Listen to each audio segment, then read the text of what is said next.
The book was co-authored with my wife, Casilda Jetta, who is in the audience, so I have to get that out right off the bat.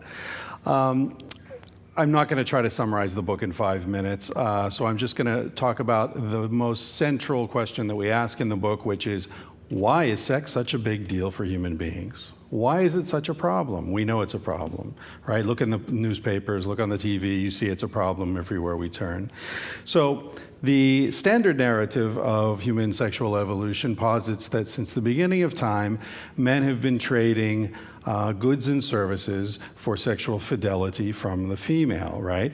As a way of assuring their paternity, so their investment in these children is safe. They know it's my child that's getting this meat and this protection and this shelter and whatever it is that I'm investing.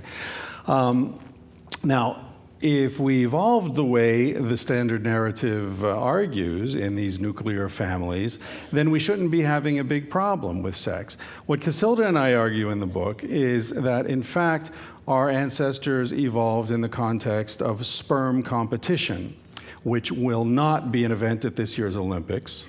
I just want to make sure everyone understands. Sperm competition refers to when let's say the field of battle on which men struggle for the access to females, for the right or the ability to fertilize a female and pass their genes on, is shifted from the individual male to the sperm cells. So the field of battle moves from the outer world that we all live in to the woman's reproductive tract. If several different males have sex with any given female in an ovulatory cycle, the sperm cells themselves will battle out to see who gets which genes go on into the future.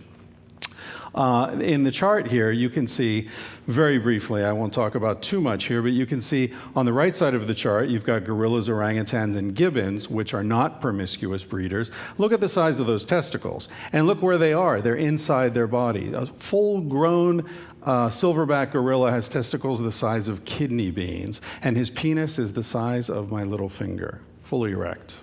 Sorry if there are any gorillas in the audience, it's true. On the other hand, you've got promiscuous breeders like chimps, bonobos, and human beings, if you follow our logic, who have much larger testicles. The testicles of chimps and bonobos are roughly the size of AAA chicken eggs.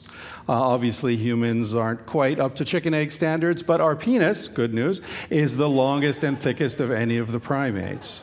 So these are anatomical indications of sperm competition in our past. Another indication is behavioral. Look at human sexuality. Look at how wasteful it is. Our sex act to birth ratio is about 1,000 to 1. For those of you whose ratio is under 1,000 to 1, other people in the room are making up for you. Don't worry about it. The gorilla's sex act to birth ratio is about 10 or 15 to 1 at best, right? And that's more typical of mammals.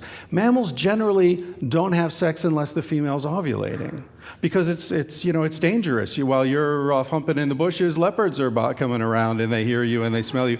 You have to be careful. So biologically, it doesn't make sense to be having all this sex. Human beings, we have sex. We have sex solo, we have sex with men, with women, we have some of us with vacuum cleaners, with vibrators. In Japan, with robots, we're having sex constantly, right?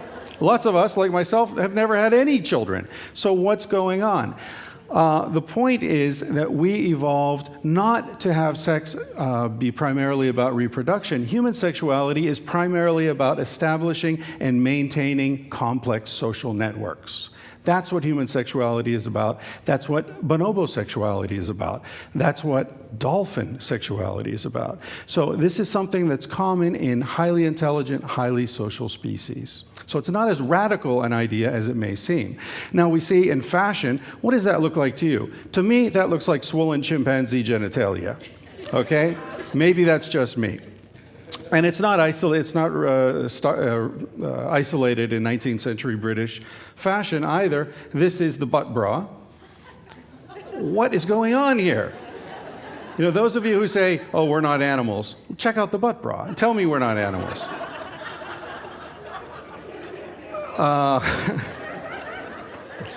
Okay, and if the chart was a little dry for you, here you have the gorilla, the bonobo, and the Italian. The Italian, I have to tell you, I have 47 seconds left. Quick story. The Italian is a good friend of ours who lives in India. And I always say in presentations, oh, he'll never know, right? A few days ago, he sent me an email. He said, I watched your presentation in Australia. You used my picture. It's fine. It's fine. Anyway, he's obviously closer to the bonobo than he is to the gorilla. That's all I'm saying. The final thought I want to leave you with is that our book does not argue, and I'm not here today to argue, that long-term sexual monogamy is a mistake. What I'm trying to say is that it's like vegetarianism. It can be ethical, it can be healthy, it can be wonderful for the environment, it can be great in so many different ways, but the fact that you've chosen to be a vegetarian does not mean bacon suddenly stops smelling good. Thank you.